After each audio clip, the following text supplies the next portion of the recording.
El Grupo de Investigaciones en Antropología Social y Forense, en colaboración con el Centro de Investigaciones y Estudios Superiores en Antropología Social, a través del Observatorio Etnográfico de las Violencias, trae el seminario Conceptualizar la masacre, diálogo de saberes en torno a las dimensiones de la violencia extrema, con la séptima sesión del hecho al acontecimiento, el caso de la masacre de Villas de Salvarjar. Pues, hola, buenos días a todas las personas que nos acompañan el día de hoy. Pues bueno, lo que nos convoca el día de hoy es la séptima sesión del seminario Conceptualizar la Masacre, diálogos de saberes en torno a las dimensiones de la violencia extrema. Y pues bueno, el día de hoy estaremos, como ya mencioné, en la séptima sesión que se denomina Del hecho al acontecimiento, el caso de la masacre de Villas de Salvarcar. Eh, bueno, en esta ocasión les damos la bienvenida a las personas que nos acompañan desde Zoom, a las cuales amablemente les pedimos que durante el resto de la transmisión, de favor, apaguen sus cámaras y sus micrófonos y ya a la hora de las preguntas y comentarios pueden prenderla y formar parte de esta conversación. Asimismo, a las personas que nos acompañan en la red social Facebook, les pedimos amablemente que si tienen algún comentario o alguna pregunta, pues bueno, la abiertan en el chat de esta transmisión y nosotros se la haremos llegar a nuestra moderadora para que así todas las personas podamos ser parte de esta gran ponencia que nos brindarán. Por otro lado, pues bueno, les presento a quien será el día de hoy nuestra moderadora, que será la doctora Carolina Robredo Silvestre, quien pertenece al grupo de GIAS y es académica del CIESIAS, Ciudad de México. Ella nos presentará a nuestra a nuestra invitada del día de hoy y pues bueno, se encargará de moderar dicha reunión. Así que sin más, Caro, te cedo la palabra. Hola, muy buenos días a todas las personas que nos acompañan hoy en esta sesión. Esta es nuestro séptimo encuentro desde que iniciamos hace ya casi un año con este proyecto sobre masacres. Lo que nos interesa aquí es comprender cómo ocurre este crimen en el contexto mexicano. Por eso agradecemos mucho a Fabiola, quien se encuentra hoy aquí compartiendo este espacio con nosotros. Fabiola ha hecho un trabajo de investigación muy profundo de muchos años respecto a la masacre de Villas de Salvarcar, uno de los tantos acontecimientos ocurridos en México durante los últimos 20 años y que quizá ya se quedó ahí en el inventario de la memoria de agravios porque han sido muchos más. Entonces vale la pena recuperarlo, vale la pena mirarlo también con la distancia de lo que ha pasado en la última década, entender también qué ha implicado esto en términos sociológicos, antropológicos. Y bueno, la ponencia de Fabiola viene también a nutrir un debate que iniciamos junto con activistas, académicas, familiares de personas desaparecidas, víctimas, que han contribuido también a aterrizar este concepto de la masacre para entenderlo. Y creo que esta discusión cobra mayor importancia después de que el año pasado, para que recordemos estas fechas siempre, el 5 de julio de 2021, el presidente de México, Andrés Manuel López Obrador, dijo públicamente en la mañanera que en México ya no habían masacres, que se trataba nuevamente, para usar este lenguaje que ha sido recurrente de parte del poder, que se trataba de enfrentamientos entre bandas, lo estoy citando textualmente. Esto contradiciendo, por supuesto, lo que estábamos viviendo unos meses antes apenas de esa declaración, pues ya habíamos visto masacres masivas en Michoacán, habíamos asistido también a la masacre de Camargo en Tamaulipas, perpetrada por policías. Así que bueno, hay definitivamente como una necesidad de ocultamiento de este tipo de crímenes. Esto nos causa mucha curiosidad, queremos entender por qué no se acepta que hay masacres en México, pero también cómo es que una masacre se constituye en un evento que merece la pena ser recordado, que merece la pena ser construido colectivamente como una pérdida, como un duelo. Entonces, por eso invitamos a Fabiola, la voy a presentar. Ella es doctora en sociología por The New School for Social Research en New York. Sus intereses giran en torno a la construcción de los acontecimientos violentos, a las distintas formas en las que estos se materializan y en la emergencia de los sujetos políticos que movilizan esos acontecimientos. Actualmente Fabiola es becaria postdoctoral en la UNAM, en el Instituto de Investigaciones Jurídicas, y allí está desarrollando una investigación muy interesante también sobre el feminicidio como acontecimiento retomando temas como la legalidad, la protesta y la identidad de los sujetos. Entonces, le vamos a dar la palabra a Fabiola, agradeciéndole mucho que nos acompañe. Saludamos a todas las personas también que nos están viendo a través de Facebook y les pedimos, por favor, que vayan anotando sus preguntas para que iniciemos la conversación. Adelante. Hola, buenos días. Bueno, primero agradecer la invitación. Para mí es muy importante compartir como hallazgos de esta investigación que sí hice a lo largo de varios años en un foro como este, justo para reflexionar sobre, reflexionar sobre un hecho a la luz de otros hechos, ¿no? Y ver cómo podemos pensar en conjunto, cómo los definimos y qué herramientas tenemos para entender, ¿no?, qué es lo que pasa. Antes de empezar la presentación, yo les voy a contar rápido cómo llegué a investigar la masacre. Yo originalmente quería estudiar en el doctorado cómo las organizaciones en Ciudad Juárez se lograban adaptar a un contexto violento y cómo en este trabajo lograban como incorporar distintas formas cuando el contexto era adverso pues a su trabajo y a pues muchas veces a la vida de las personas que estaban trabajando en campo, ¿no? Entonces, cuando yo fui a hacer el primer acercamiento con organizaciones locales, como en 2015 y 2016, entrevisté a organizaciones locales que trabajaban con temas de violencia y también a organizaciones nacionales que habían ido como en este pico de violencia que le llaman en Juárez, ¿no? Y en las entrevistas era común que apareciera todo el tiempo la referencia a 2010 como un año parteaguas, ¿no? Como un año que cambió toda la dinámica, no solo para las organizaciones, sino para las personas que vivían en Ciudad Juárez, como un año en donde la violencia llega como a niveles que no se habían visto antes, ¿no? Y dentro de este año que les cambió la vida, hacían mucha referencia a la masacre de Villas de Salvarcar, ¿no? Y no hacían solo referencia al asesinato de 15 personas en una casa, sino a todo lo que había venido después de este asesinato, ¿no? O sea, intervención del gobierno federal, como mucha inversión en áreas no necesariamente prioritarias, militarización, o sea, muchas cosas que ahora les contaré. Y cuando yo regreso como con la primera parte de la información, pues me doy cuenta de que lo que yo quería investigar, o sea que la única manera de contar lo que yo estaba queriendo contar al inicio era contar una historia de las organizaciones, que además pues iba a ser una historia que, o sea, yo los iba a pintar como los chicos buenos, ¿no? Y al gobierno como el chico malo. Entonces, o sea, iba a ser difícil como decir algo más. Entonces, lo que hice fue cambiar el foco de atención, no centrarme en las organizaciones y centrarme en este hecho, ¿no?, que le llamo acontecimiento, por justo todas las reacciones que generó, ¿no? Esto me permitió hablar de muchos más actores que las organizaciones locales, porque pude hablar del gobierno federal, del gobierno local, de periodistas, de activistas, ¿no? Pude hablar de un contexto de violencia mucho más extendido de la guerra contra las drogas, me permitió estudiarlo a través del tiempo. Entonces lo que hice fue centrarme, o sea, bueno, ahora lo cuento rápido, me tardé como mucho en llegar como a que eso fuera el centro como de mi tesis doctoral, pero lo que hice fue pues hacer una revisión hemerográfica de 8 años, o sea, desde que sucedió el hecho hasta 2018, que en realidad el corte fue, pues sí, que yo paré como la investigación, pero hay algunas cosas que marcaron, que sí pueden hablar como de un ciclo que se cierra.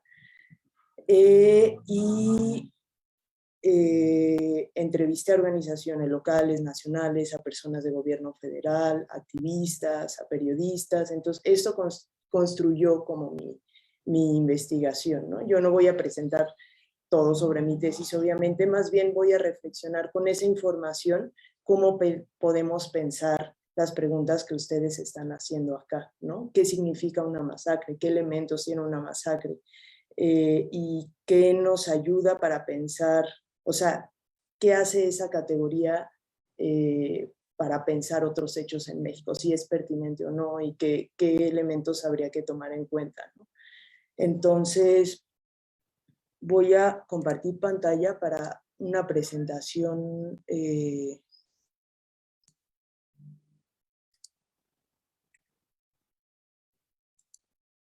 Bueno, la presentación son 4 partes. En la primera voy a hablar muy rápido sobre qué es esto de la sociología del acontecimiento, como unos elementos teóricos rápidos para poder entender por qué yo defino a la masacre de Villas como un acontecimiento, y voy a hablar de este hecho, ¿no? Para que recordemos cómo es y cuáles son los elementos que yo considero como centrales en su desarrollo.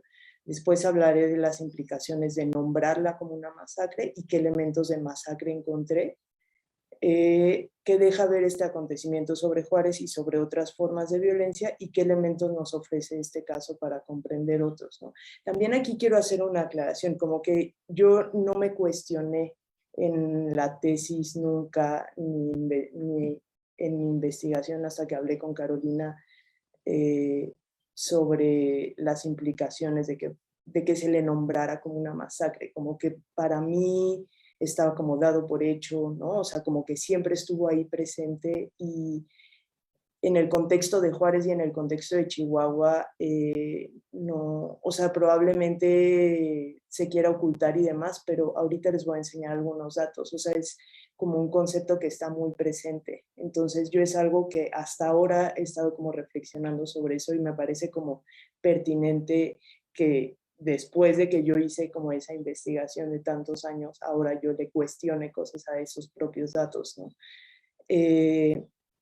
Y bueno, al final, eso, como que más que hacer conclusiones, creo que yo dejaré algunas preguntas sobre la mesa que pueden ayudarnos a seguir pensando, ¿no? Entonces, bueno, rápidamente como 4 elementos que yo considero centrales para entender como un acontecimiento es que los acontecimientos son fenómenos sociales únicos y complejos que ocurren en momentos contingentes, es decir, que es como la mezcla única entre un momento, un espacio, actores que están ahí, acciones que están ahí, por lo tanto esto no se puede volver a repetir, ¿no? O sea, podemos decir que un hecho se parece a otro, ahorita hablo de la diferencia del hecho al acontecimiento, pero nunca va a ser como el mismo contenido, ni va a ser replicable, ni va a tener lo mismo, ¿no? O sea, como un acontecimiento está hecho como de materia única. Entonces, en ese sentido es como muy interesante estudiarlo justo como un objeto único y no como algo que es parte de patrones que podemos hablarlos como regularmente, ¿no? Siempre actúan de esta manera. Yo creo que no siempre los acontecimientos, aunque tengan condiciones similares, no creo que sean iguales. Un hecho, a diferencia de un acontecimiento, es que un hecho ocurre, ¿no? Pensemos en el asesinato de algunas personas. Obviamente cambia la vida de individuos, puede cambiar la vida de comunidades, pero el acontecimiento, a diferencia del hecho, es que tiene una serie de reacciones que generan que ese acontecimiento trastoque otros niveles que no son los individuales y los comunitarios. A veces son como estructuras, ¿no? O sea, podemos pensar en que se forman leyes, en que se hacen como estatutos, ¿no? Por ejemplo, en la masacre de Villas, no es solamente el asesinato, o sea, el hecho sería el asesinato de 15 personas en una casa. El acontecimiento es que el asesinato de estas 15 personas en una casa generó como un cambio muy importante en Ciudad Juárez, ¿no? Manifestaciones, declaraciones, viajes del presidente, monumentos, recordarlo cada año, ¿no? Esa serie de reacciones son las que van construyendo a los acontecimientos y en ese sentido, pues los acontecimientos ocurren en el tiempo, ¿no?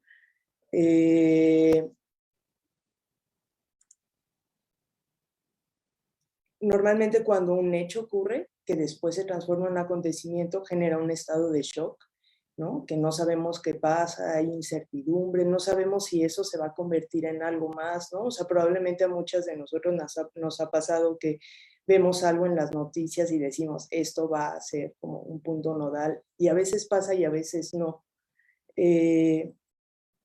Cuando un hecho pasa y estamos en ese estado de shock y de incertidumbre, empezamos a darle sentido a lo que está pasando, ¿no? Y decimos, o sea, como las primeras preguntas que nos hacemos es, ¿qué fue lo que pasó? ¿Quién estuvo? O sea, ¿quién intervino? ¿Por qué pasó? ¿No? Y esas preguntas ayudan a darnos forma a una narrativa que después es la que, ordenándola y tal, genera una historia que es la que nos permite contar algo, ¿no?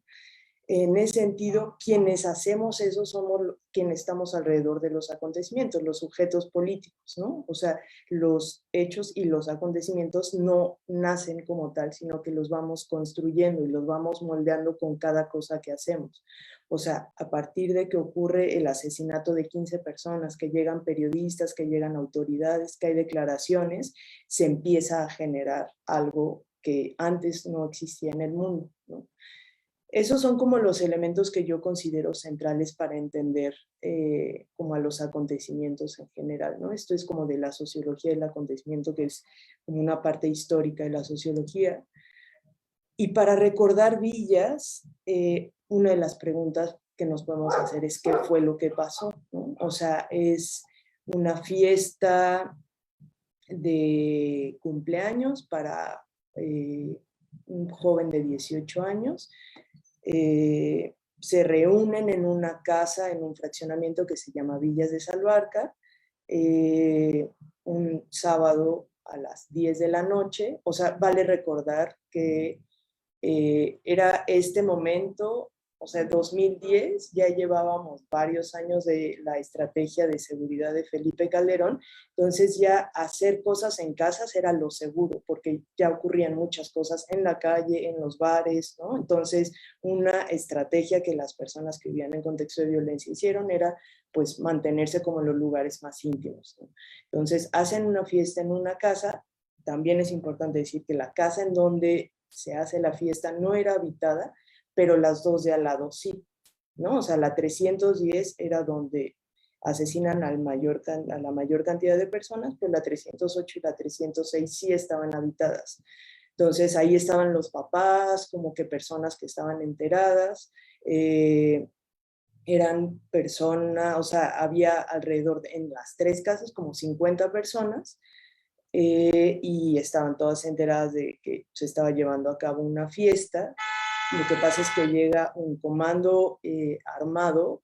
En las notas de periódicos dicen como 20 personas, cierran la calle, se brincan a una de las casas que sí estaban habitadas, llegan a la casa 310 y abren fuego, ¿no? O sea, el resultado inmediato son 40 personas asesinadas al instante, 14 personas heridas de bala, y una de estas personas, cuando llega al hospital, o sea, una hora después, muere.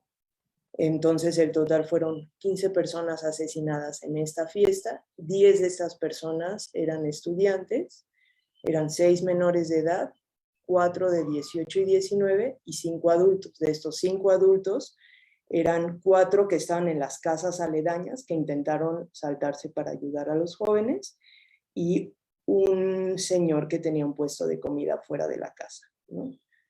Eso, digamos que son como los hechos narrados como en periódicos. Las versiones de qué fue lo que pasó, ¿no? O sea, esto ocurre el 30, que es sábado, en la noche. El domingo no hubo nada en periódicos, y el primero, que fue lunes, empiezan a hablar del hecho. Ahorita les voy a decir cómo se nombró, pero la primera como versión de qué fue lo que pasó apareció hasta el 3 de febrero en periódicos locales, ¿no? Y lo que dicen es un comando armado de la línea, que es como el brazo armado del cártel de Juárez, estaban buscando a miembros de los artistas asesinos, que es el cártel contrario, el brazo armado del cártel de Sinaloa, y los llegaron a buscar a la casa y no los encontraron, y entonces como ya estaban ahí, pues mataron a las personas que estaban, ¿no?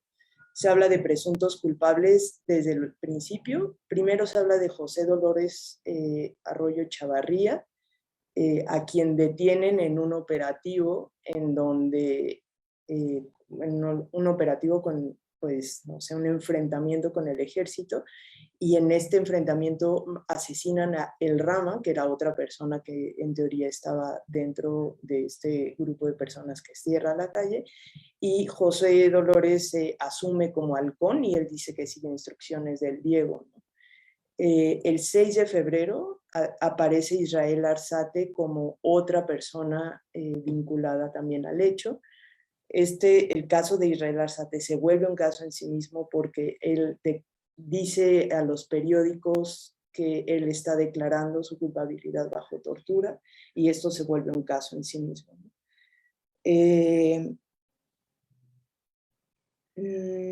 Es interesante que también, o sea, esto estoy hablando de los periódicos, no se habla nunca de pruebas, ¿no? O sea, como que estos son los culpables, pero no se dice cuáles son las pruebas para pensar que estas son las personas culpables. Además, también en los periódicos se habla de que al menos 6 o 7 personas fueron quienes dispararon, y esto por el tipo de balas que encontraron, y aquí pues están hablando de 2 personas, ¿no? Una cosa central en la masacre de Villa de Salvarcar fue la declaración de Felipe Calderón, que hace referencia a lo que mencionó hace rato Carolina, ¿no? Que es en algo andaban y es algo entre ellos, ¿no? Y Felipe Calderón, desde una gira de trabajo en Japón, le preguntan sobre la masacre y él dice, bueno, no sabemos bien qué pasó, pero está vinculado a un problema de pandillas, ¿no? O sea, las pandillas en Ciudad Juárez, pues es un histórico, como por su región fronteriza y como tiene una historia en sí misma. Esta declaración gira completamente como el mundo del acontecimiento, o sea, como que conforma en todo lo que viene después, ¿no? O sea, conforma sí, un mundo distinto de lo que estaba hasta ese momento. ¿Qué fue lo que pasó después de eso? O sea, protestas, marchas, ¿no? O sea, los padres de familia y madres de familia exigiendo que Calderón pidiera una disculpa, ¿no? Diciendo que sus hijos no estaban en nada. Y un montón de marchas y de protestas como en solidaridad con este hecho en distintas ciudades. De hecho, fue de las primeras, como en los primeros hechos violentos, como en ese primer periodo de la guerra contra las drogas, que tiene como protestas en solidaridad, como en muchas otras ciudades, como en 27 ciudades, me parece. Y bueno, lo que pasa es que Calderón, o sea, las familias dicen Calderón tiene que venir a pedir una disculpa. Viaja Gómez Montt a Ciudad Juárez el 7 de febrero y dicen, no, nosotros no queremos al secretario de Gobernación, que venga el presidente. Viaja Felipe Calderón el 10 de febrero a Ciudad Juárez, un montón de protestas, un montón de seguridad, ¿no? Como que no se daba a conocer la agenda, entonces había como protestas en toda la ciudad, y se lleva a cabo una de las reuniones como también emblemáticas para este acontecimiento, ¿no? Que es la reunión en Las Cibeles, en donde Calderón como reúne a todos los sectores importantes de la ciudad, o sea, empresarios, médicos, periodistas, organizaciones, y no invita a las víctimas, ¿no? Lo que quiere es ver cómo se va a reconstruir la ciudad y lanzar un plan. Lo que pasa en esta reunión es que Luz María Dávila, que es madre de 2 jóvenes asesinados en la masacre, llega y lo confronta y empieza un monólogo que pues es como muy importante, en donde le dice, usted no es bienvenido, ¿no? O sea, yo no le voy a dar como la bienvenida a usted porque mataron a mis hijos, y si hubieran matado a sus hijos, usted buscaría debajo de las piedras, y le dice como un mensaje súper potente, pues haga algo por Juárez, ¿no?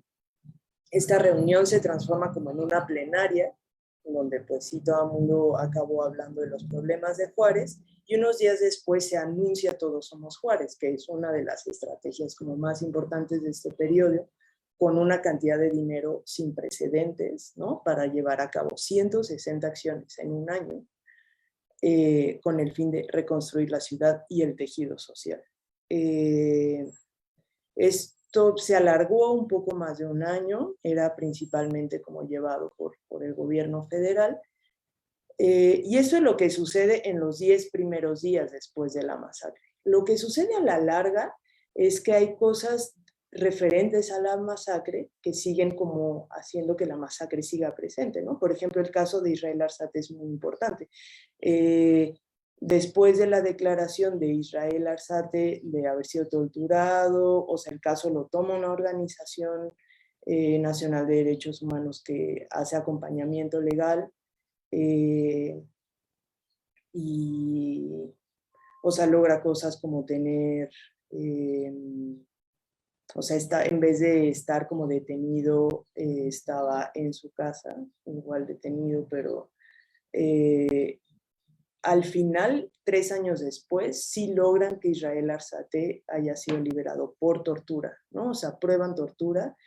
Esto generó un montón de rupturas al interior, como de, no había un movimiento de víctimas, pero pues eran pues sí, familiares de los jóvenes asesinados que sí se movían como en conjunto hacia, a veces, no sé, como a derechos humanos como local, ¿no? Como a pedir ayuda como a organizaciones. Esto genera una ruptura porque, pues sí, la idea de que una organización de derechos humanos estuviera como defendiendo a un delincuente, porque ellos lo que decían es que Israel Arzate sí era culpable, ¿no? Entonces esto genera una ruptura muy importante.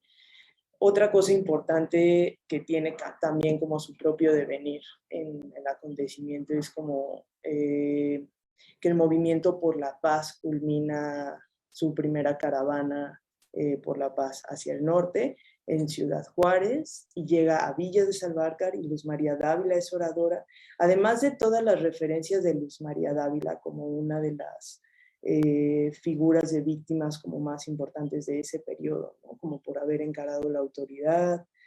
Entonces, esto hace que la masacre permanezca como mucho tiempo ahí, ¿no? Además de que ha recordado cada año, ¿no? Y algunos elementos que son, considero como importantes de lo que permitió que esta masacre haya sido tan brutal como en la memoria de Juárez y del país, ¿no? ¿Cuáles son las implicaciones de que se haya nombrado masacre, ¿no? Y esto haciendo referencia a lo que decía al inicio, que yo no lo cuestioné, ¿no? Porque desde el día 1 se le nombra una masacre. O sea, el titular de uno de los periódicos más importantes de Ciudad Juárez, el 1 de febrero en primera plana, es Masacre en Juárez, matan a 14 en fiesta. Y uno de los extractos de esta nota dice: la casa que fue objetivo de ataque permanece abierta y el olor a muerte inunda el lugar. Afuera los vecinos lloran, gritan, lamentan y nadie parece encontrar consuelo ante la masacre ocurrida durante la inocente celebración del cumpleaños de uno de los jóvenes de la colonia, a quien la mayoría de las víctimas conocía de otros años atrás.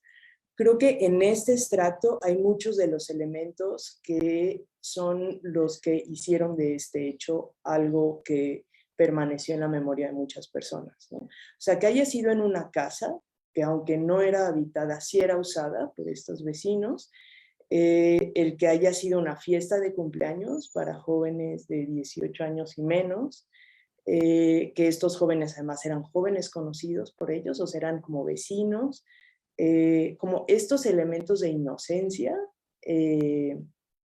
permanecieron e hicieron que fuera como un hecho brutal, ¿no?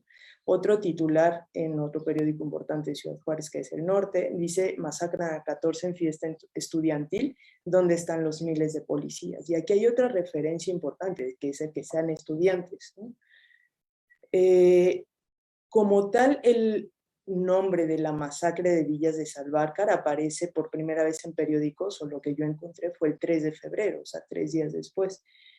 Y esto es importante porque lo que viaja con este nombre de la masacre de Villas de Salvarcar es toda una descripción, ¿no? Una fiesta de cumpleaños para jóvenes de prepa y universidad en una casa, ¿no? Que eran estudiantes, que además jugaban fútbol americano, o sea, que eran como pues algunas personas le llaman como las víctimas limpias, ¿no? Las víctimas buenas, como una idea de inocencia todo el tiempo. Este mote, obviamente hay otras formas de nombrar que acompañan a esto, sobre todo a los primeros momentos, pero esto de la masacre de Villas de Salvarcar pues se vuelve pues tal cual el nombre con el que viaja ese hecho, ¿no?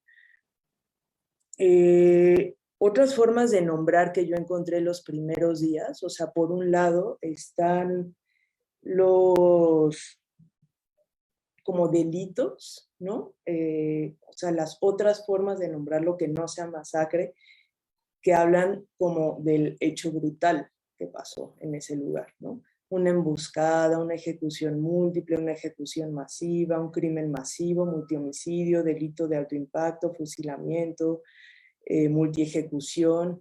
Y en estos como lo que podemos ver como en estas formas de nombrarlo es que por un lado hay una referencia a la cantidad, ¿no? O sea, que es múltiple, y por otro lado como a la brutalidad, ¿no?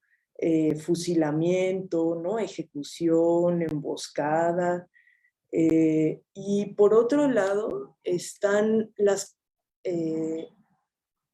pues sí, yo diría como la forma de caracterizar como este hecho, que estaban acompañando también las notas de periódico, ¿no? O sea, se hablaba como de escena de terror, masacre de jovencitos, cobarde y funesto multihomicidio, una escena de barbarie, un atroz crimen múltiple, un hecho sangriento, pesadilla. O sea, todas estas referencias como a la brutalidad, sin tener que referirse a... Sí, o sea, hablar de un lamentable suceso, sin tener que decir si es una masacre o un multihomicidio, ¿no?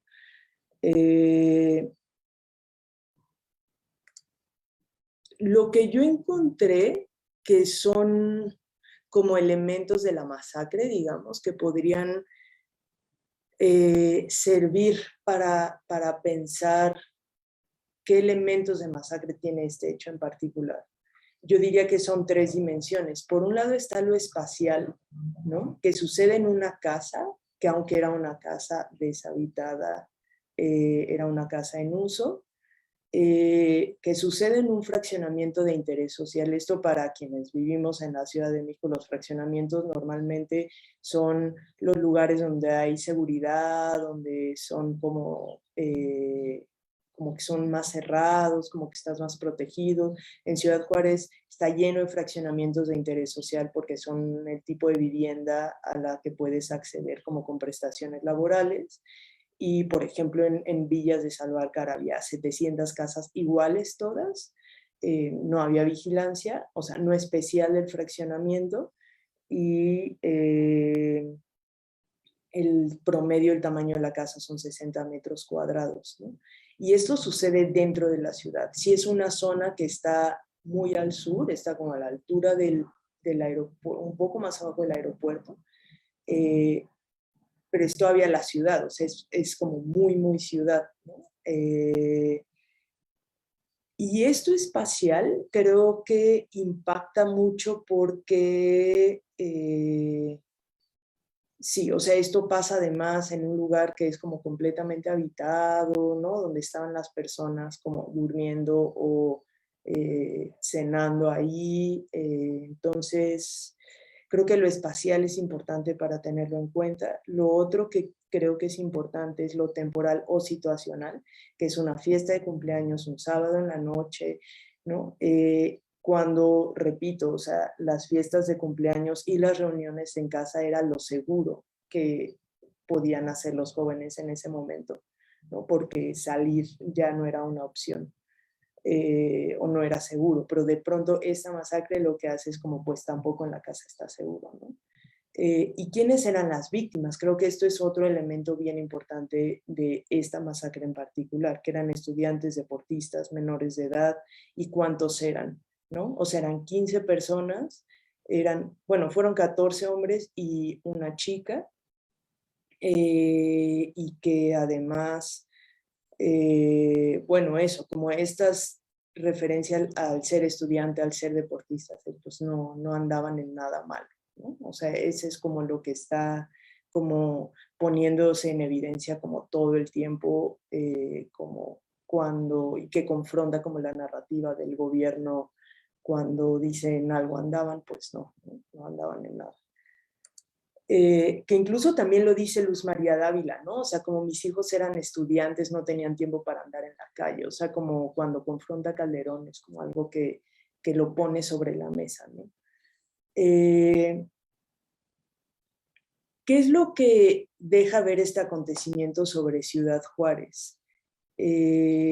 Por un lado es como la criminalización de la juventud, que es algo histórico en la ciudad, y que en el periodo de la guerra contra las drogas, como en este primer periodo, era muy evidente, ¿no? O sea, era por cómo te veían, o sea, hay como jóvenes como en Ciudad Juárez dicen como yo soy culpable de portación de cara, ¿no? O sea, por cómo los veían los levantaban y los llevaban o les quitaban como sus pertenencias. Entonces, que aquí fueran jóvenes era algo que de entrada servía para criminalizarles, ¿no? La narrativa del gobierno federal de en algo andaban en Ciudad Juárez, como que pues sí, eso se vuelve como mucho más importante. Deja también ver como una desarticulación de los niveles de gobierno, ¿no? O sea, por un lado está lo que hace el gobierno local, luego está lo que hace el gobierno estatal y luego está lo que hace el gobierno federal, ¿no? Y esto queda muy claro cuando Todos Somos Juárez, llega el gobierno federal como con sus personas y con su equipo y demás a trabajar directamente sobre la población, o sea, sobre un terreno que no conocían sin contactar a las instancias locales, ¿no? O sea, llegaba desarrollo social sin buscar a la gente de desarrollo social. Entonces, la desarticulación era brutal y entonces lo que pasó es que llegaron a hacer cosas que no servían, ¿no? Que no se necesitaban, acciones que se duplicaban, ¿no? O sea, hasta la fecha hay hospitales abandonados que, vamos a construir un hospital para la mujer en el kilómetro tal, nadie puede llegar a ese lugar, no hay personal que lo atienda, no hay equipo, entonces son edificios abandonados. Luego vamos a hacer un concierto en tal lugar, en ese lugar van a hacer otra actividad, o sea, ese nivel de desarticulación. Uno de los hechos que es como emblemáticos también como de la implementación de Todos Somos Juárez había un parque abandonado en una de las colonias como,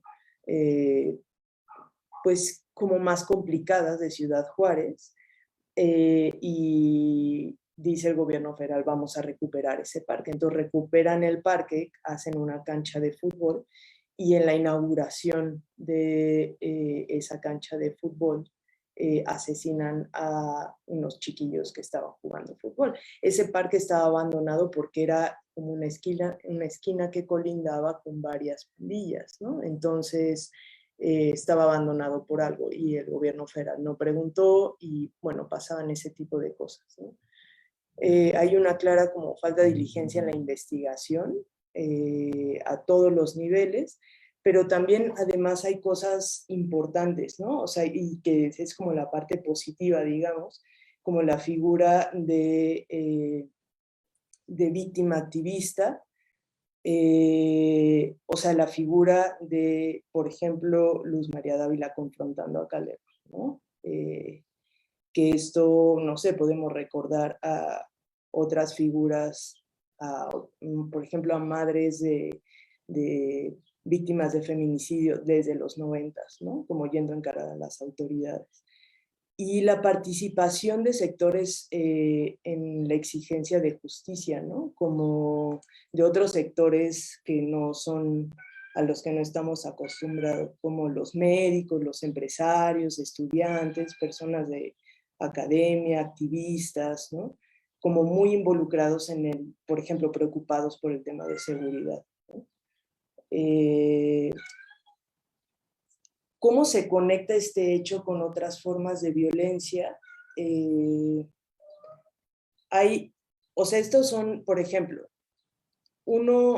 esto no quiere decir que esté vinculado, a lo que voy es que un hecho como este que sucede a lo largo del tiempo difícilmente no se vincula con otros hechos de violencia, ¿no? Sobre todo en un contexto en donde la violencia pasaba a, o sea, como, y no solo en Ciudad Juárez, como en este caso que les voy a explicar, sino que estaban expuestos todo el tiempo como a hechos de violencia. Por ejemplo, uno de los sobrevivientes de la masacre se va de la ciudad como a los 6 meses y lo desaparecen, ¿no? O sea, en una nota del 16 de septiembre del 2013 en el periódico El Diario dice: sobrevive a masacre en Villas de Salvarca, pero lo desaparecen en Zacatecas. No está vinculado, o sea, no está vinculado con que haya sido sobreviviente, pero es, o sea, es víctima de otro hecho de violencia atroz, ¿no? Otras formas de violencia que son atroces también son las violaciones a derechos humanos, ¿no? El uso de tortura, de acceso a la justicia, al debido proceso, ¿no? Aquí, por ejemplo, está el caso de una persona que fue sobreviviente de la masacre, que le entró una bala al cerebro y como esto le generó daños en el cerebro y tuvo problemas para hablar y probablemente como otro tipo de problemas, no sé, no recordaba bien las cosas, confundía, además del trauma, obviamente, y esta persona, por ejemplo, fue llamada como testigo para, en el caso en el juicio de Israel Arzate, ¿no? O sea, como ese nivel de, pues sí, como de brutalidad, ¿no? Bueno, y el asesinato de civiles a manos del ejército en enfrentamientos, ¿no? Desde el caso del Rama en la detención de uno de los presuntos culpables. Finalmente, una de las cosas que yo creo que es importante que reflexionemos es pensar si estas categorías de lo espacial, lo temporal y de la identidad nos sirve para pensar en otras masacres y en otros hechos violentos, ¿no? O sea, pensando, por ejemplo, no sé, en la masacre de San Fernando, ¿no? Si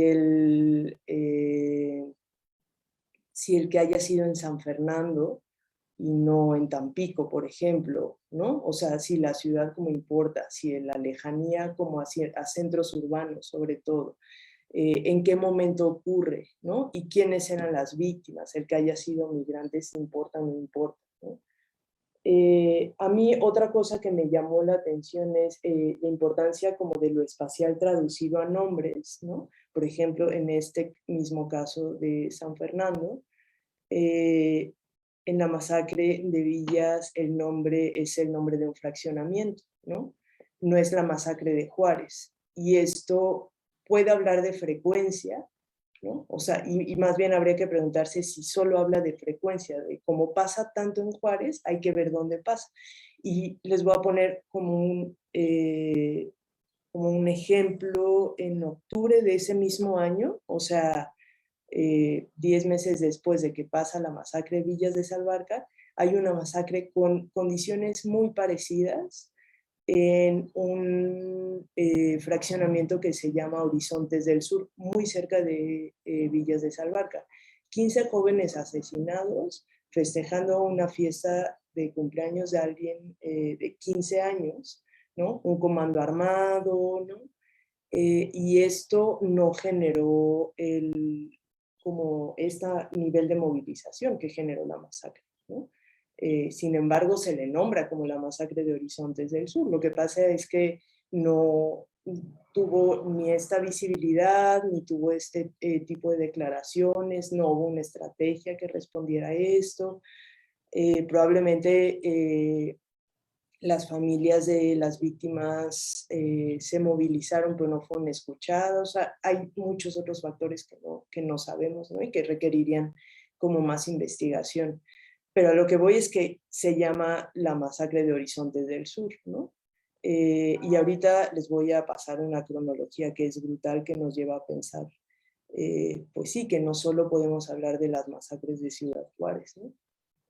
Porque son muchas. Creo que otra cosa que es importante que reflexionemos es quiénes son los perpetradores, qué pasa cuando es el Estado y qué pasa cuando no es el Estado, y el Estado participa de maneras como extrañas. Aquí, por ejemplo, es,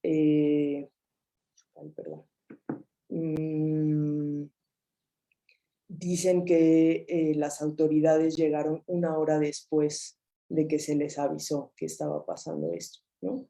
Y hacían como otras cosas, no sé, para recabar testimonios, hacían operaciones muy extrañas como llegar en camionetas negras al vecindario, o sea, a Villas de Salvarcar, todos como encapuchados se metían a las casas de los jóvenes, se los llevaban, no, es que necesitamos una declaración. Y pues sí, iba a ser una declaración, pero en ese contexto hacer ese tipo de prácticas era algo que nadie pensaba que iba a ser una declaración, ¿no?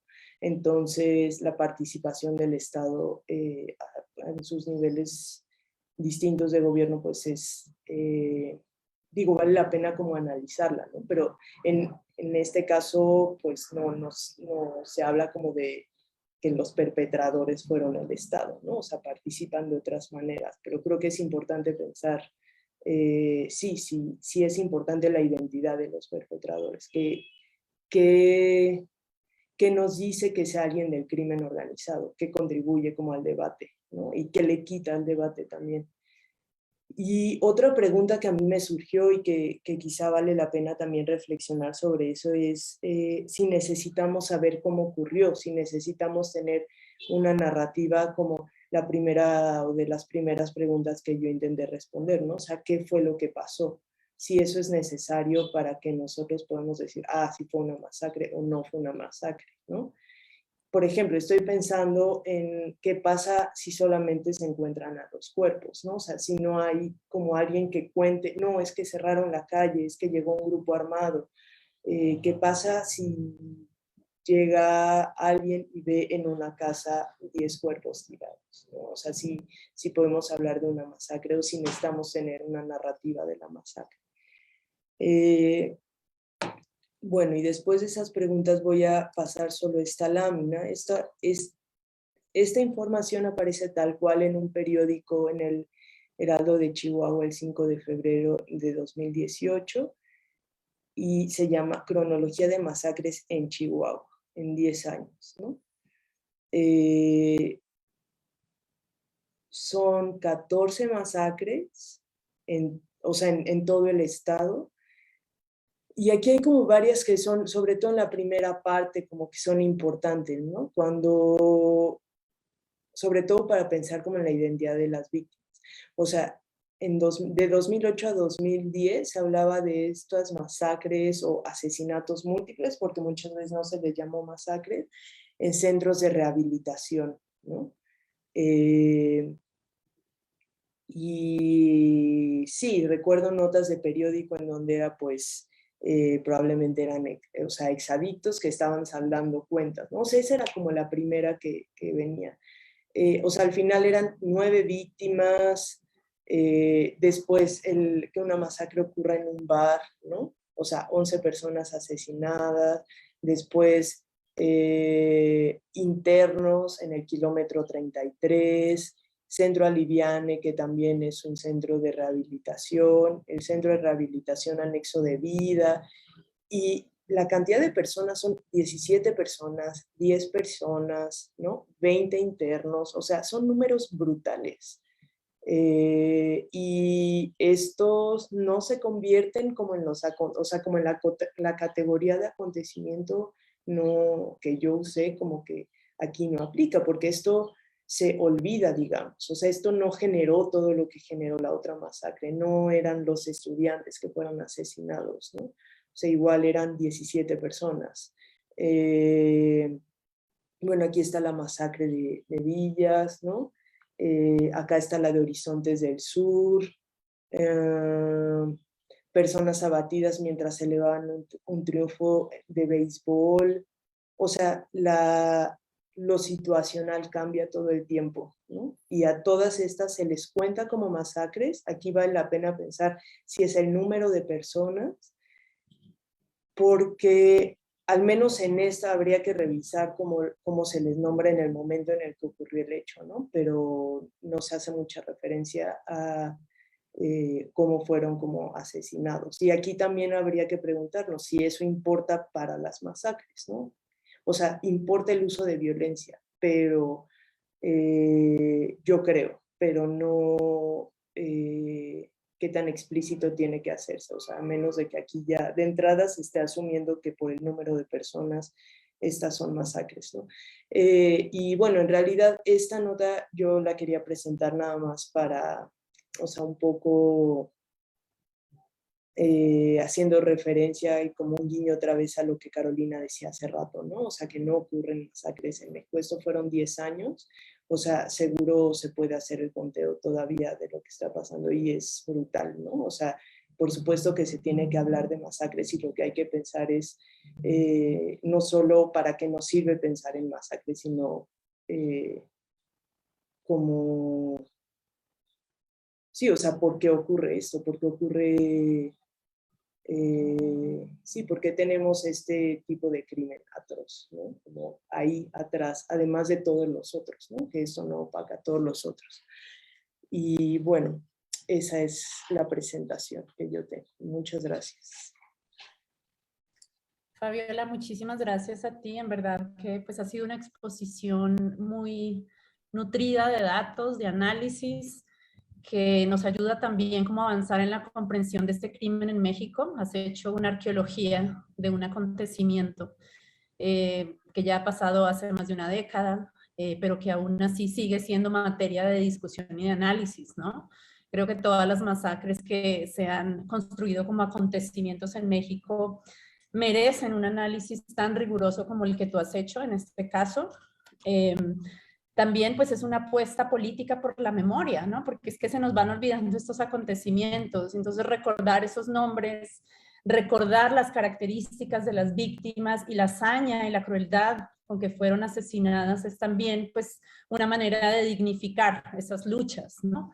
De no olvidarlas. Y me parece también muy interesante este ejercicio que haces de la línea del tiempo, porque a veces estamos acostumbradas a mirar el acontecimiento por el acontecimiento, ¿no? Y creo que hay que mirarlo siempre en el contexto, e identificarlo, no como único, sino como un patrón, como parte de una cadena de violencias, como parte de una dinámica criminal, ¿no? Y aquí tú lo muestras muy claramente, la masacre era un patrón criminal en Chihuahua durante esa década, quizá lo siguió siendo en la siguiente década, no sabemos, valdría mucho la pena, como tú dices, hacer ese seguimiento hemerográfico, es parte de la apuesta que tenemos en este proyecto, por eso nos gusta mucho que tú estés aquí conversando con nosotras.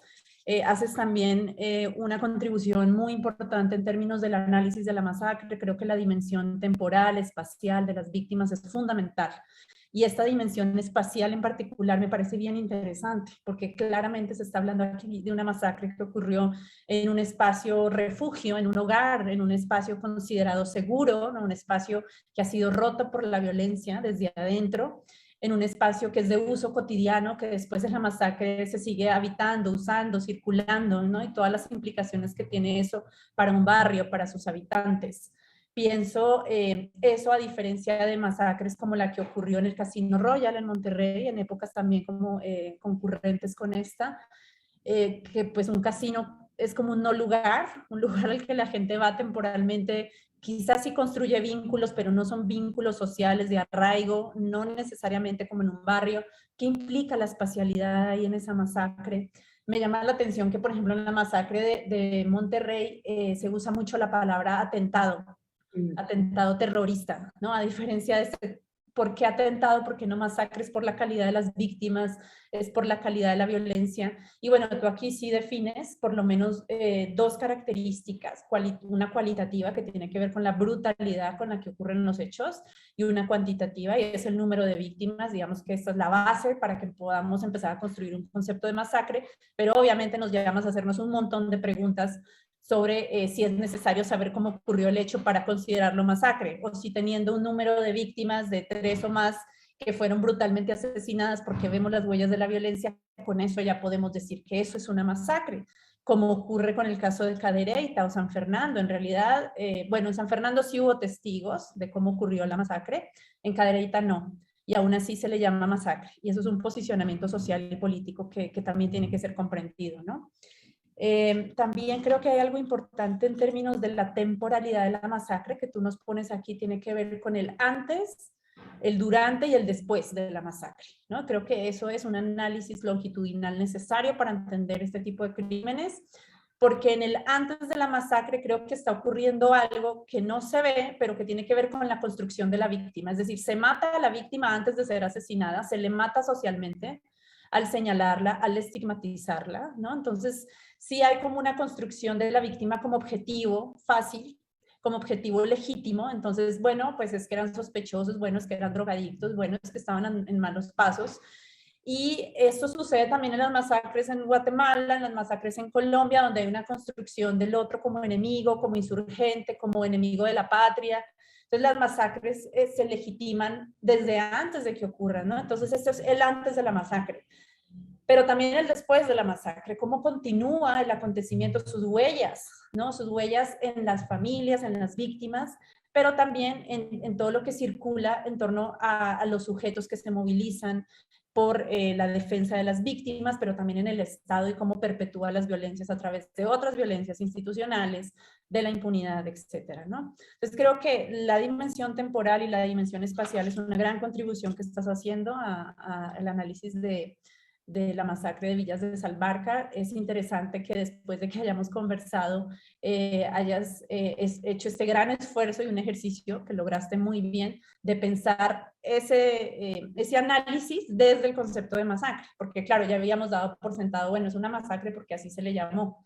Y me parece que parte de la construcción del acontecimiento es nombrarla como masacre. O sea, contar la historia como masacre es diferente que contarla como atentado o contarla como multihomicidio, ¿no? Y creo que hoy en día vale mucho la pena en México saber cuántas masacres han ocurrido y cuál es la cualidad de esas masacres y por qué no hay suficiente movilización política y social en torno a esos hechos, ¿no? Me parece que ahí confluyeron, como tú dices, una gran cantidad de elementos que quizás nos puedas comentar un poquito más. Mi pregunta iría hacia ahí. Es, bueno, entiendo bien que tu trabajo no fue un acompañamiento específico directo a los familiares, pero que sí pudiste observar desde el lugar en el que estabas cómo empezó a movilizarse la gente, las familias, por quiénes fueron acompañadas, qué alianzas se construyeron, cómo lograron llegar a interlocutar con las autoridades. Si nos pudieses contar un poquito como de este proceso, porque siento que eso es lo que hizo la diferencia frente a otros acontecimientos que también mencionas. Entonces vamos a abrir el micrófono para que puedan hacer sus preguntas. Tenemos a Mayek alzando la mano y tenemos una preguntita aquí que nos hace Super Búho, que nos encantaría saber quién es. Y la pregunta es, ¿cuál habría sido el motivo de la masacre? Entonces le abrimos el micrófono a Mayek. Adelante. Hola, pues muchísimas gracias, Fabiola. De entrada, mientras iba escuchándote, anotaba y afortunadamente colocaste la línea del tiempo de las masacres en Chihuahua, porque precisamente una de las inquietudes que hay en términos analíticos es cómo Villas de Salvarcar sí se ingresa al discurso político, público, frente a las otras muchas que han ocurrido en el estado de Chihuahua. Y pensaba por la dureza del evento en Krill, o en la del bar de 2008, que ahí lo colocaste, ¿no? Y sin embargo, no hay este posicionamiento político, social, público de esta cantidad de masacres. Entonces, ahorita tú fuiste avanzando, yo iba anotando preguntas y afortunadamente tú ibas avanzando sobre las características de las víctimas y del acontecimiento en Villas de Salvarcar. Y Carolina ahorita complementó señalando cómo muchas de las víctimas son estigmatizadas desde antes de que ocurra el evento, ¿no? En tanto no se inscribe, no se constituye como acontecimiento, terminan siendo eventos. Sin embargo, nos decías en el cierre que quedan en el olvido. Y yo tengo esta curiosidad porque a final de cuentas las masacres se inscriben en territorios. Las veamos o no las veamos a nivel nacional, a nivel local o a nivel estatal, ocurren en un territorio determinado y en ese sentido tienen un objetivo, ¿no? Entonces, aprovechando que tú tienes esta lista, por ejemplo, vi varias ocasiones el municipio de Cuauhtémoc. No sé si tú has avanzado en ubicar territorialmente dónde han ocurrido estos eventos para tener una hipótesis posible de por qué en Cuauhtémoc han ocurrido más de 2 masacres y en qué épocas están ocurriendo, pensando a lo mejor efectivamente en el ingreso de los operativos conjuntos, el operativo conjunto Chihuahua, que es en el marco, ¿no? Y las mismas notas que tú recuperabas reclamaban la ausencia de los miles de policías el día de la masacre de Salvarcar, pero hay masacres en Cuauhtémoc en 2012, por ejemplo, ¿no? Entonces, ¿qué está ocurriendo en estos territorios para que los grupos armados utilicen la masacre como parte de sus códigos de comunicación? Que a final de cuentas, en la discusión que hemos venido construyendo durante este año, lo que se ubica es que la masacre tiene un objetivo, tiene una intencionalidad territorial. Entonces, a nivel nacional, en el discurso político público, se puede olvidar, si es que la palabra es pertinente por todo lo que implica para las familias, los sobrevivientes y las víctimas. Pero territorialmente deja un mensaje de terror, de control y de distribución de poderes, ¿no? Entonces, es pregunta, inquietud y comentario, creo. Muchísimas gracias, Fabiola. Sí, Fabiola, tenemos un par de comentarios más en Facebook, te los voy a leer y si quieres respondes a esta ronda y seguimos con la siguiente, ¿va? En Facebook, Dolores Figueroa dice, gracias por tu presentación, me horroriza pensar sobre todos los detalles contextuales de lo que ocurrió, lo familiar de una reunión de cumpleaños y lo brutal del golpe. Mi pregunta va en el sentido del término masacre para hablar de estos hechos que siguen ocurriendo y que nuestros gobiernos reeditan la indiferencia y la victimización. Pienso en el discurso de la mañanera de AMLO refiriéndose al acribillamiento de 19 personas en Michoacán hace como un mes, gente que asistía a un velorio. AMLO estaba más molesto por la cobertura mediática que por el propio hecho. ¿Cómo tu trabajo, Fabiola, puede ser retomado para pensar las masacres de ahora? ¿Y cuál es el camino más idóneo para buscar justicia y no dejar a las víctimas en el olvido? Y Mitzi Robles hace un comentario que tiene que ver con los centros de rehabilitación y dicen que no existe suficiente regularización y que por eso quizá pasen estas masacres. Entonces, estos dos comentarios, tengo una manita aquí de Liliana, le damos la palabra, me parece, para reunir estas preguntas. Vale, adelante, Liliana. Gracias, Fabiola. Muy sugerente, muy sugerente tu intervención. Te agradecemos. Me gusta estos elementos que planteas como elementos que podrían ayudar a delimitar el nombrar a un fenómeno, voy a decirle así, voy a apartarme porque tiene que ver con la siguiente pregunta. Estos elementos de la dimensión espacial, temporal, la identidad de las víctimas el modo de la violencia. Entiendo que esos eran, no sé si se me está escapando uno. Me gustaría concentrarme en el de el ejercicio de la violencia y en el de también el número, creo que también hablaste del número, bueno, no sé si lo mencionaste como tal numérico, pero el número de las víctimas. Entonces, en estos dos aspectos, básicamente en el numérico, ¿no? El numérico, ¿cómo podríamos establecer o cómo sería tu aproximación para entender una delimitación de cuándo y por qué cuándo es una masacre? 2 no son masacre, 3 sí, o más de 10, ¿por qué? ¿Cuáles serían los límites, no? Y esto no sé si tiene que ver con la identidad y con la violencia, pero cuando dejabas planteado que si hay cuerpos encontrados, no es una masacre, y me pareció bien sugestiva la pregunta, porque no sé si esto tiene que, con qué elemento de la masacre tendría que ver, o con varios, ¿no? O sea, ¿cómo lo deshilvanarías de ahí? Me parece, en mi entender, tendría que ver con el uso de la violencia y con la identidad de las víctimas, pero probablemente con todos, también con la dimensión espacial y temporal. Bueno, ahí te lo dejo.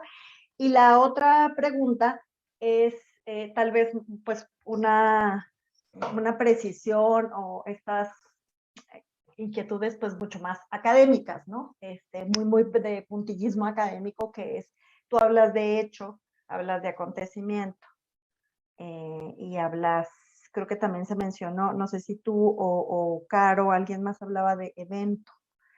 Y me parece que, no sé si en el caso de evento, pero de acontecimiento y de hecho, sí hay un salto y tiene una significación, un peso significativo, y me gustaría que nos elaboraras un poco más cuando un hecho pasa a ser un acontecimiento y qué es un acontecimiento. Gracias. Gracias, Lilo. Te damos la palabra, Fabiola.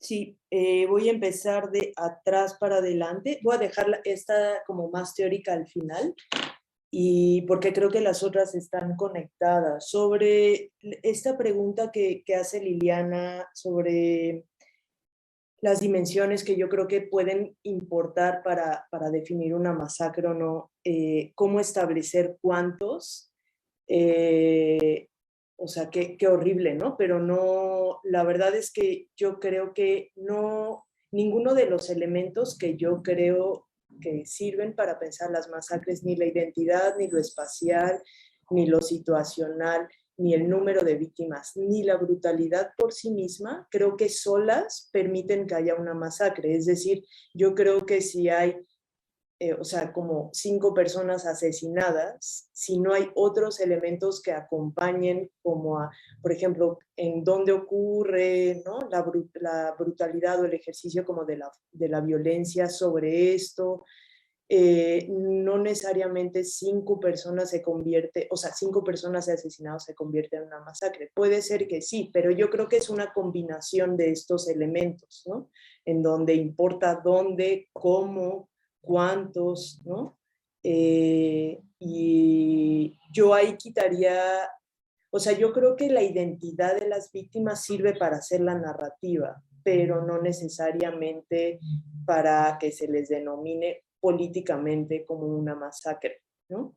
Entonces, en ese sentido, yo pensaría que la delimitación como del número de personas, y por eso creo que la cronología de las masacres en Chihuahua es interesante, porque el número de víctimas es muy alto, o sea, no hay, creo que hay una de 7 que es la que tiene menos.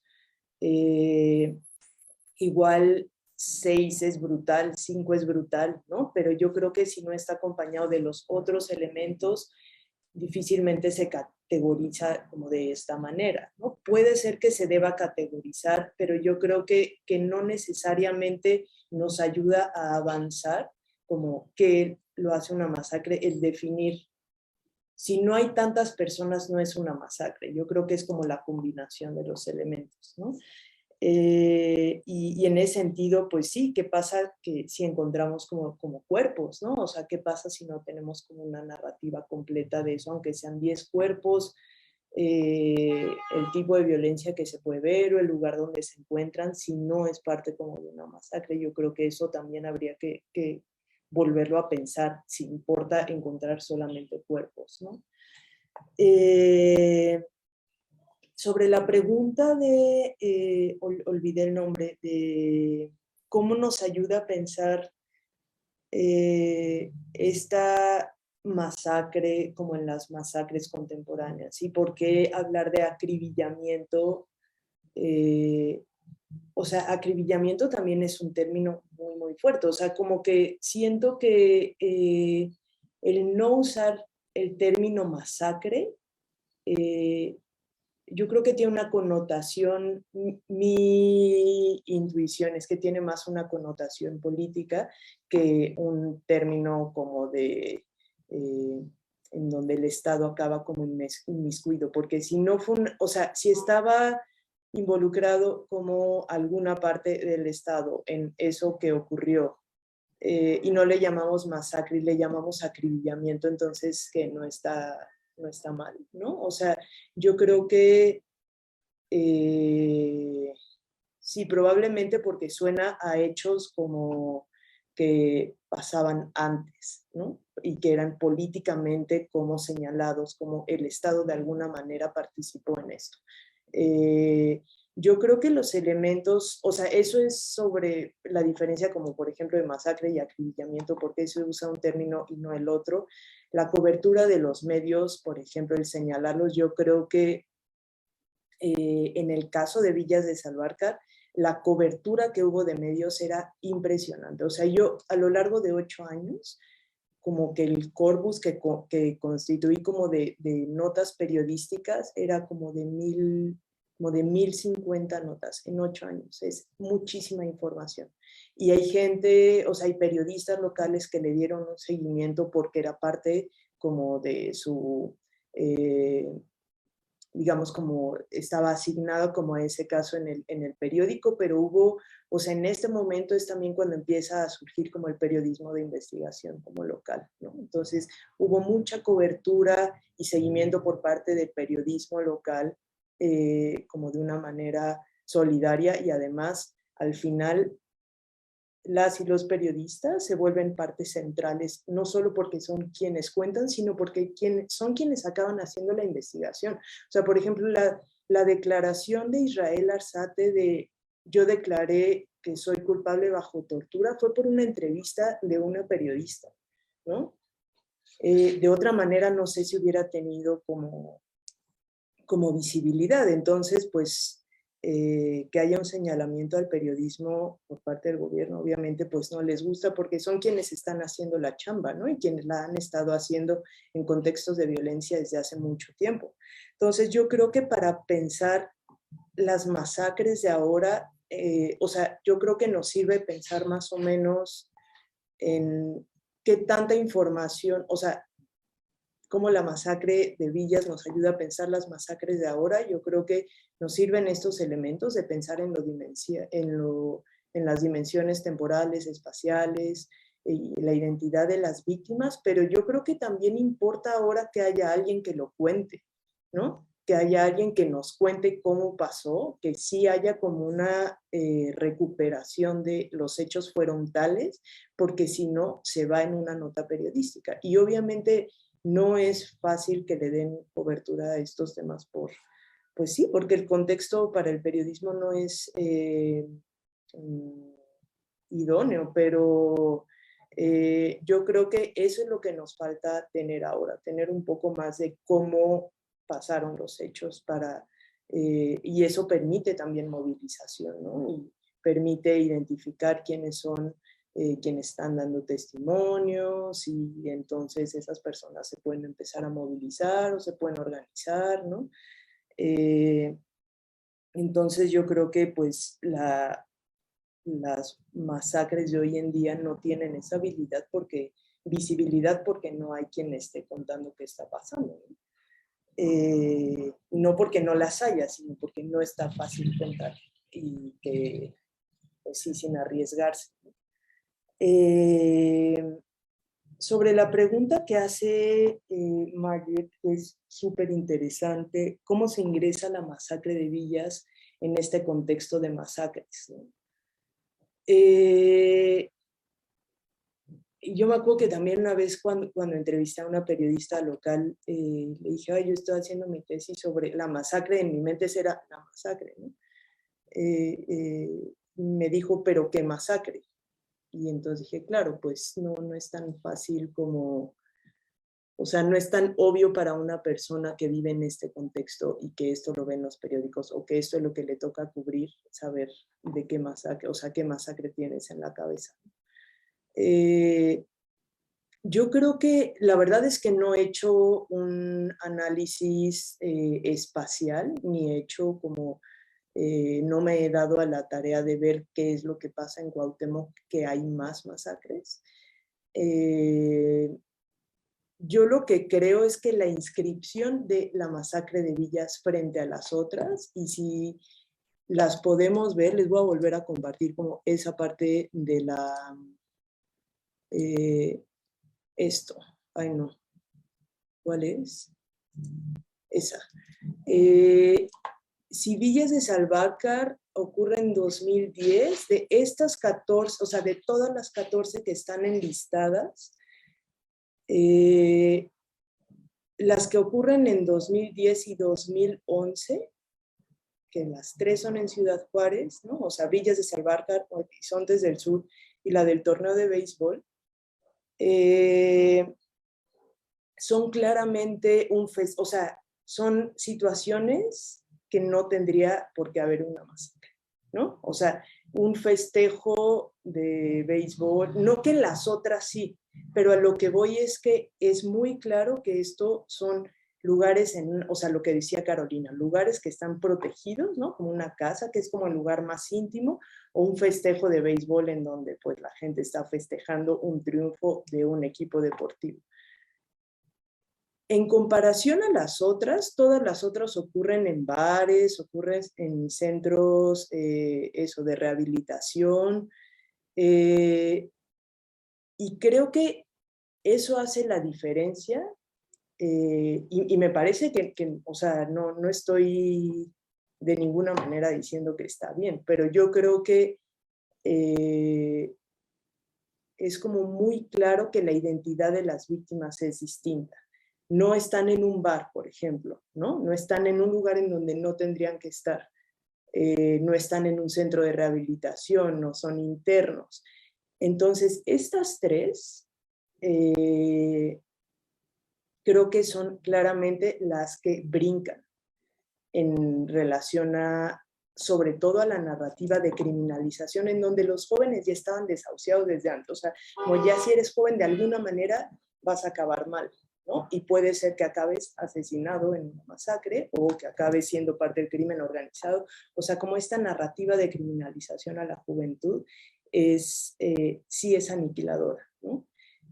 Entonces, el que haya sido como jóvenes estudiantes en una casa es lo que hace que salte, porque confronta claramente la narrativa del gobierno federal, en donde al menos los estudiantes de Villa de Salvarcar se dice como si no andaban en nada. Por supuesto que hay versiones o sea, alguien preguntaba, pero ¿qué fue lo que pasó, no? O sea, ¿qué sí fue, por qué ocurre? Y pues hay muchas versiones sobre eso. Hay gente que dice que un comando armado estaba buscando a gente del cártel contrario y que no los encontraron. Hay gente que dice que sí que encontraron un celular con fotos en donde había fotos de droga, ¿no? O sea, hay como versiones sí, encontradas sobre eso. Lo que sí es claro es que sí parece ser un error, ¿no? A diferencia de la intencionalidad de lo otro, que es por qué en Cuauhtémoc deciden dejar este mensaje sobre la población. Yo creo que el mensaje que dejan en Villas de Salvarcar es claramente distinta, ¿no? Todos estamos expuestos a esta violencia, ¿no? Siendo estudiante, estando en una casa, siendo deportista, porque este es el contexto de violencia y de impunidad en el que estamos. Ese es el mensaje que se deja. Nadie está seguro en Juárez. Ese es el mensaje. Más allá de si vives en tal fraccionamiento es más peligroso, porque ahí está Horizontes del Sur. Entonces yo creo que sí, sin duda sería como interesante ver como esta tradición de esta forma como brutal de violencia, y habría que ver por qué en ciertas regiones hay más y por qué además en 2012, ¿no? O sea, habría que poder analizar como más como temporal y contextualmente qué es lo que sucede. Yo creo que la inscripción de Villas frente al otro es como claramente esta salta porque no es como las otras. Yo creo que ese es un poco como el mensaje. Y sobre la pregunta que hace Carolina de qué pasó con las familias de las víctimas y cómo se movilizan, yo cuando empecé a hacer esta investigación habían pasado 6 años de la masacre, y además una de las personas que yo como decidí no entrevistar para mi tesis era como familiares de víctimas, como por varias razones. Una de ellas es que pues como fue de los primeros como casos emblemáticos como de este periodo y eran constantemente pues entrevistados, ¿no? Y a veces pues sí, no sé, como que no había un acompañamiento más por otro lado de las víctimas, o sea, no necesariamente estaban siendo como acompañadas por varias organizaciones. Sí, o sea, sí había una organización local que les acompañó, había personas, más bien personas de organizaciones que les acompañaban, pero en realidad nunca se conformó como un colectivo, por un lado. Hubo también además una ruptura porque cuando entra el gobierno federal, hay personas que sí deciden trabajar y estar más cerca de lo que el gobierno federal decide hacer. Entonces esto como que hay personas que no lo ven muy bien, ¿no? Y yo a la única persona que entrevisté que es familiar de un joven asesinado fue porque ella tiene una organización que se formó como a raíz de la masacre, que fomentan como el deporte para jóvenes. Yo la entrevisté más como en calidad como de directora de la organización, pues, aunque obviamente es víctima. Y sí, yo como que decidí o sea, no me sentía como con herramientas para poderles como entrevistar y darles como, o sea, no revictimizarlas en este proceso en donde cuentan su historia y entonces, yo me llevo la información y qué hago con eso. Yo no me sentía en ese momento como cómoda con hacerlo. Sin embargo, sí acompañé como, o sea, fui a algunas ceremonias que hicieron en los aniversarios y eventos que hacían como en aniversarios. Pero son personas que han seguido, o sea, por ejemplo, lo del memorial, que creo que es algo importante para el tema como la memoria que mencionaban hace rato también. Hasta 2007 la casa la derrumban, ¿no? Porque la casa permaneció así 7 años. Intentaron hacer un como memorial comunitario, pero no, o sea, como que no funcionaba mucho. Porque no les hacía sentir cómodas, y derrumbaron la casa y construyeron un memorial, ¿no? Y ese memorial pues tiene los nichos para las víctimas y ahí pues lo construyó el Estado. Ahí como que es donde se hacen algunos eventos de aniversarios, pero también se hacen eventos, por ejemplo, en las prepas en donde asesinaron, donde los jóvenes asesinados iban. También hay como una rotonda que hicieron en el deportivo que hizo Todos Somos Juárez, que hizo un deportivo que se llama Villas de Salvarca. Hicieron una rotonda ahí, pero ahí no se hacen como muchas, sí, como conmemoraciones de los aniversarios. Pero bueno, o sea, como las víctimas más bien se han movido como individual o como en grupos chicos. Y bueno, eso, sí, yo creo que ahí es importante como que la entrada del gobierno federal como que hace una primera fractura, después el caso de Israel Arzate, que estaba acompañado por una organización de derechos humanos, hace otra fractura y entonces es como que familiares de víctimas dijeron no queremos saber nada de derechos humanos. Y pues eso, no funcionan como un colectivo. Y bueno, ya solo para cerrar esta intervención y regresando a la pregunta que hizo Liliana hace rato, voy a quitar esto.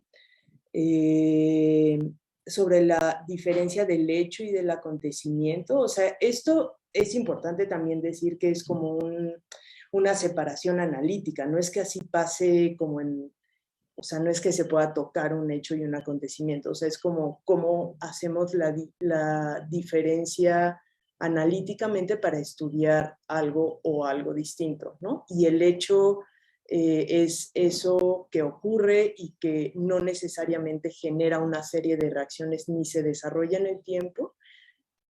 Y un acontecimiento parte de un hecho que sí tiene una serie de reacciones y de movilizaciones y que además tiene esta característica de una vez que existe, o sea, una vez que un acontecimiento como que toma forma en el mundo, digamos, va a existir siempre, ¿no? Y va a existir siempre que lo recordemos y va a existir siempre que lo traigamos como a cuenta, como en hablar de el evento o en conmemorar a las víctimas o, no sé, estas referencias comunes como, fue una masacre de estudiantes, como la de Villas de Salvarcar o una declaración condenatoria como la de Felipe Calderón de Nalguandaban, pues como cuando tal, ¿no? Entonces, los acontecimientos son eso que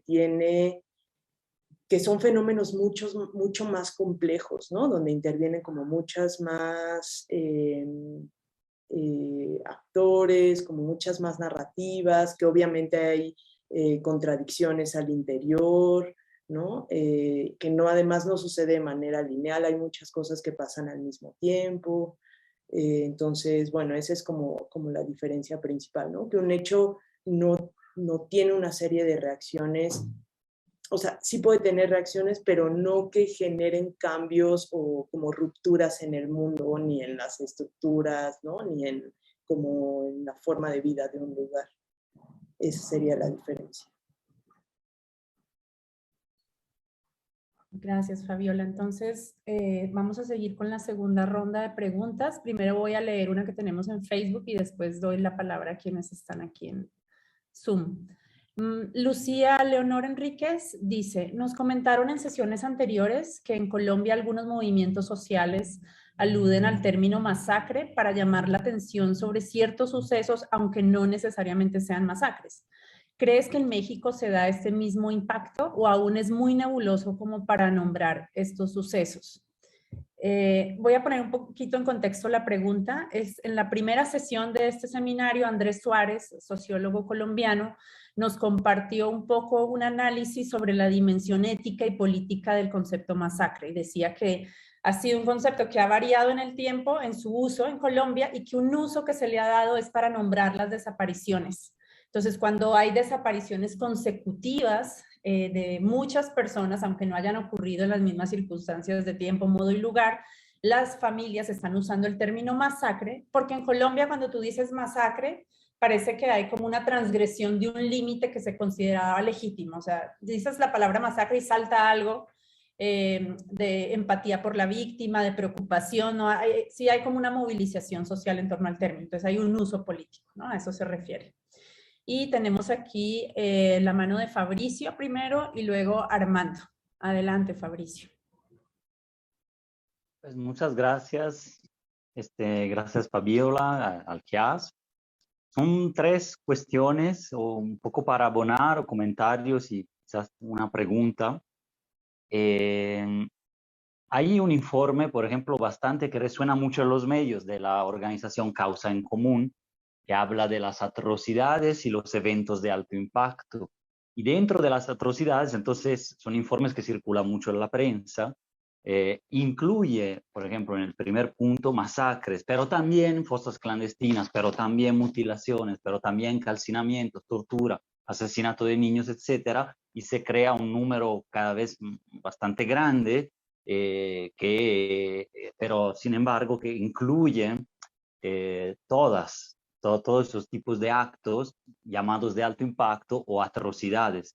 Ahí la opinión que quiero preguntarte es sobre, bueno, ¿qué opinión te merece el hecho de que se mezclen tantos elementos? A mí me parece un poco una idea de diluir de alguna forma o hasta despolitizar algunos términos que que tienen que ver con contextos, territorios, actos distintos, la fosa clandestina, por ejemplo, o la masacre como estamos viendo en los seminarios, ¿no? Ese era un tema, el de los informes de atrocidades que reúnen en sí muchos elementos, como en una única olla, ¿no? Digamos así.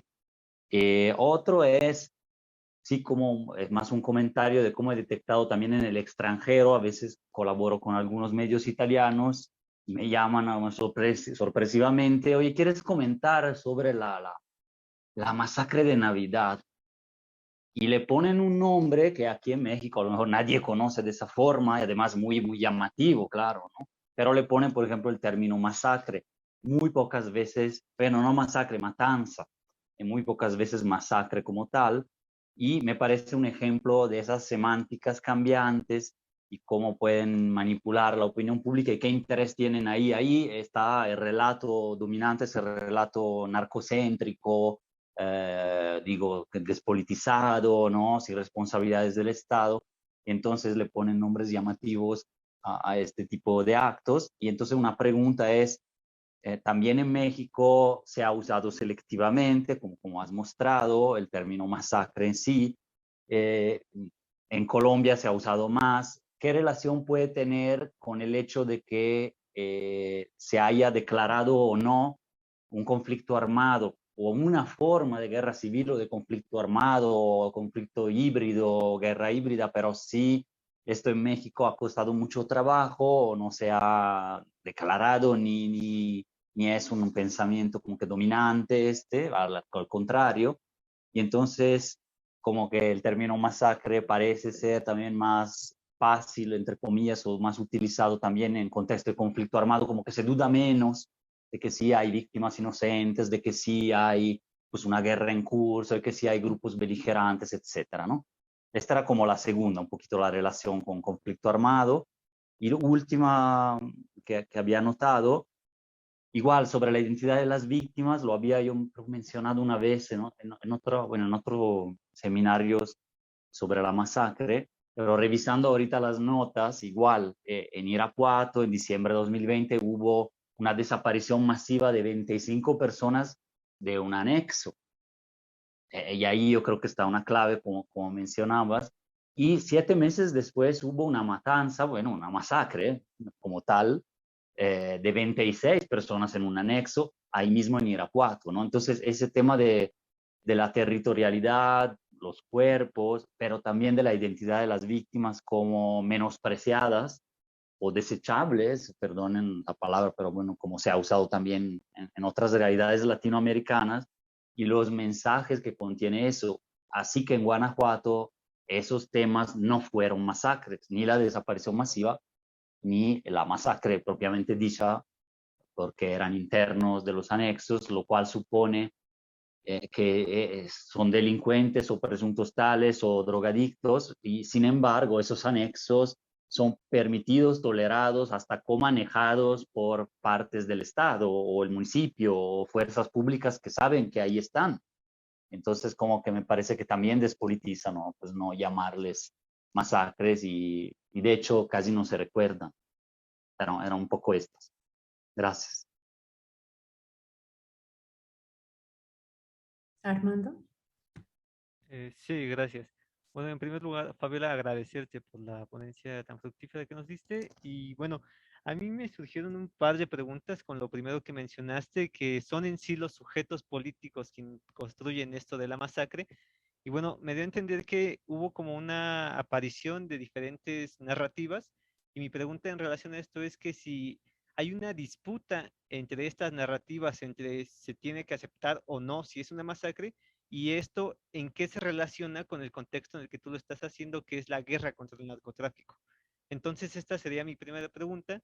Y la segunda pregunta, que es igual relacionada a esto de sujetos políticos, que si es relevante o no considerar a estos grupos criminales o cárteles que pertenecen al narcotráfico como un sujeto político y no simplemente como unos grupos productores de violencia, y ver cuál sería su intención, con qué otros sujetos o actores políticos se relacionan, o qué relación tiene con el Estado, o simplemente es una disputa por el territorio con otros grupos criminales.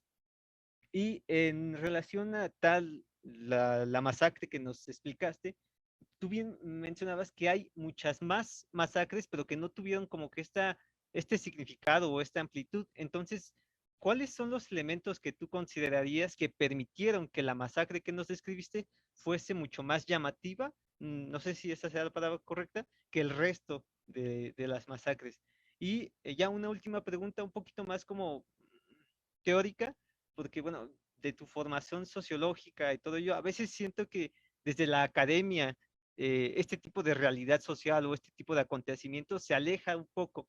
Entonces, conforme fue tu recorrido en este tipo de investigación, ¿se te vino a la mente cómo teóricamente desde la academia se podría abordar este tipo de eventos o acontecimientos?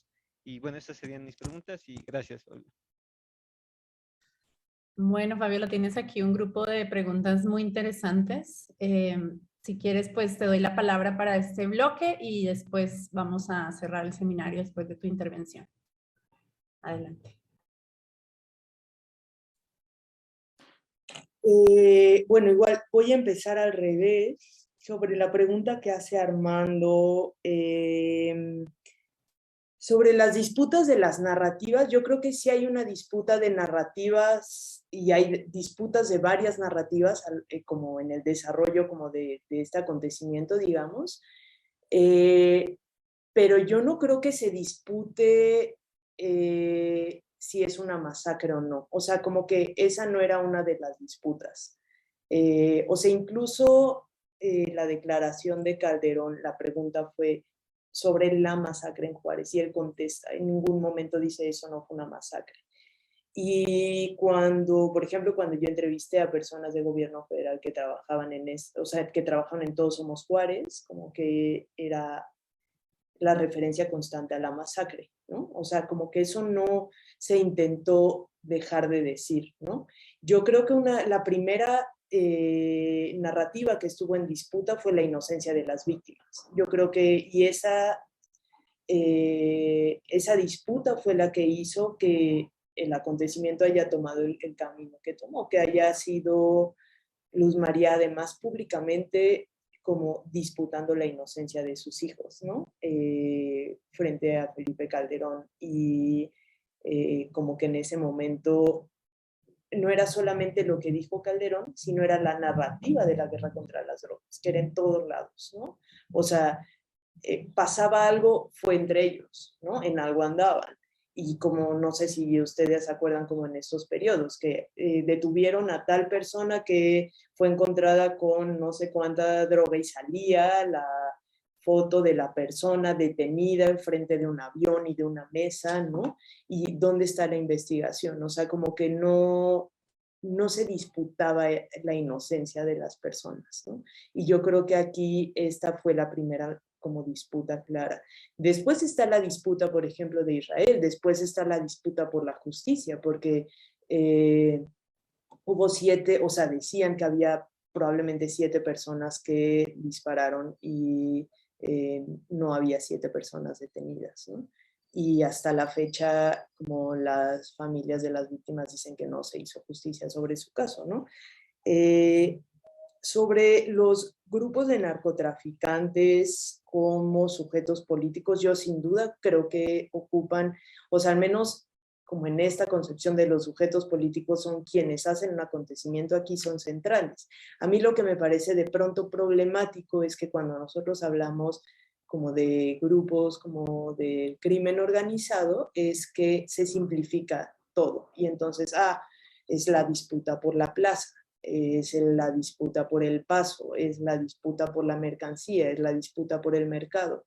Y entonces simplifica en ese sentido, es decir, como que no hace, o sea, no permite como ampliar como qué es lo que está pasando. O sea, no puede ser solo que así funcionan ellos, ¿no? Que de pronto parece que eso es lo que pasa y que pasaba además en esa narrativa en ese momento. Es que es entre ellos, la disputa es entre ellos. Y bueno, ya como he dado como algunos elementos que yo creo que hacen que esta masacre se vuelva como importante, pues importa la identidad de las víctimas, pero además importa eso mucho la declaración de Calderón, ¿no? Que además esto es interesante también cuando yo entrevistaba a personas que trabajaron, o sea, es algo que ellos mismos reconocen, como si esa declaración fue completamente desafortunada, porque a esta declaración vino una serie de exigencias de, o sea, tú estás haciendo público esto, yo voy a hacer público que esto no es cierto, cuando además como que los elementos eran claros, ¿no? Como que era como mis hijos son estudiantes, o sea, como que estaban las pruebas. Y eso conectado con las preguntas que me hizo Fabricio sobre los centros de rehabilitación. Y bueno, y también está conectado con la pregunta que me hicieron antes, como de ¿qué pasa cuando en México nombramos algo masacre? Yo creo que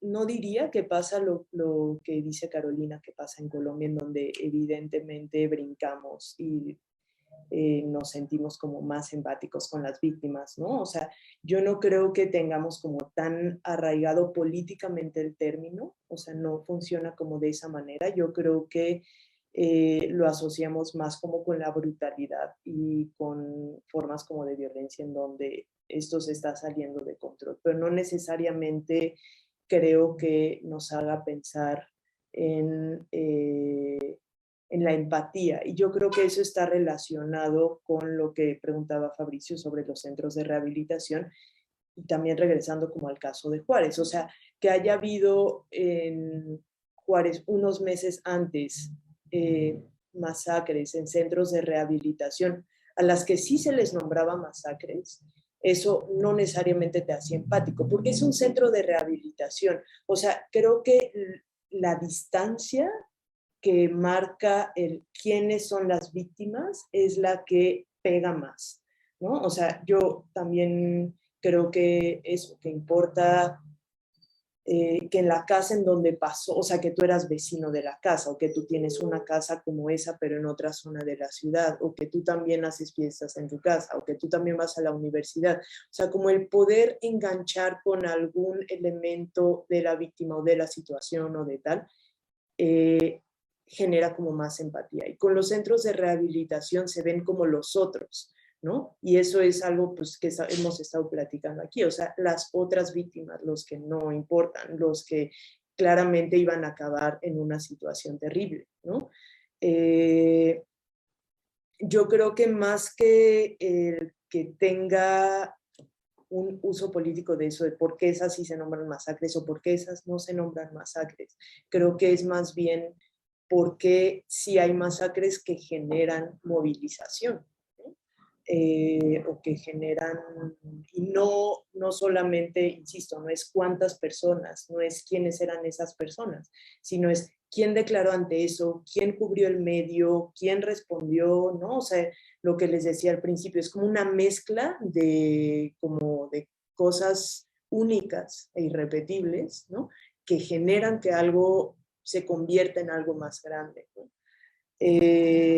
Y yo creo en ese sentido que sin duda estar en un lugar en donde haya como conflicto armado o donde haya una historia con conflicto armado, yo creo que eso significa el término de una manera distinta, ¿no? Yo creo que sí, la pregunta que me hicieron primero de este bloque sobre, yo creo que en México sí es nebuloso todavía, ¿no? O sea, que sí es nebuloso, o sea, que ¿qué debería hacer en la población el que se hable de una masacre? Como que no es, el